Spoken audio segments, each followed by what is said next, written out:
সম্মানিত ভিউয়ার্স, আসসালামু আলাইকুম।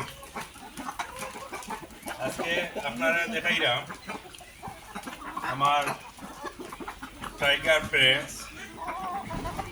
আসলে বেশ কয়েকদিন পরে আসলে আবারও বাগরছি।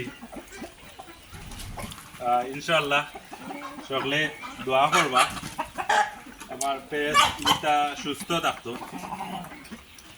আলহামদুলিল্লাহ, আসলে এই ঠান্ডার সময় এখনো আমার প্যারেন্টস আলহামদুলিল্লাহ খুব ভালো আছে, সুস্থ আছে আপনার দোয়ায় আল্লাহর উপর। যদি কোনো বাইয়ে টাইগার মুরগোর বাচ্চায় বা বীজ ডিম নিতে চাই, ইনশাল্লাহ আমার লগে সরাসরি যোগাযোগ করবা, আপনারা চাইলে নিতে পারবা। আমার এখানে অরিজিনাল প্যারেন্টস আপনারা অবশ্যই দেখলে বুঝতে পারবা, বিগ সাইজর।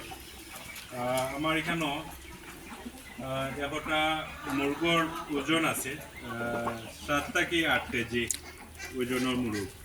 আমি আপনার একটা মুরগ দইয়া দেখাই। ওই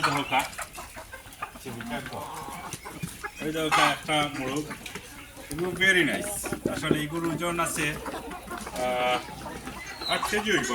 আমি স্কেল করি, আমার স্কেল আছে, স্কেল করি। খুব সুন্দর, আসলে খুব মায়া লাগে। এটা আমার আসলে মায়ার জিনিস, অনেক শখের জিনিস। আলহামদুলিল্লাহ, আপনারা সকলে আসলে দোয়া করবা। বুঝতে তাইনি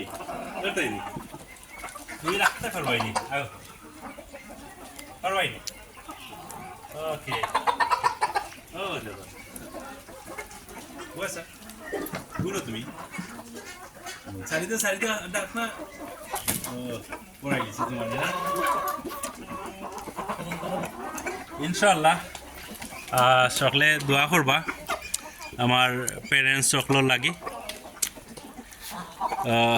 যদি কোনো বাইয়ে আমি আবারও কইরাম, যদি অরিজিনাল পিওর বাচ্চা নিতে চাইন, আমার কাছে অ্যাভেলেবল বাচ্চা আছে। 0 বাচ্চা আছে, 1 মাস 1.5 মাসের বাচ্চা আছে। এরপরে বীজ ডিম তো যে কোনো সময় আপনারা চাইলে ইনশাআল্লাহ নিতে পারবা। সকলে দোয়া করবা। আসসালামু আলাইকুম।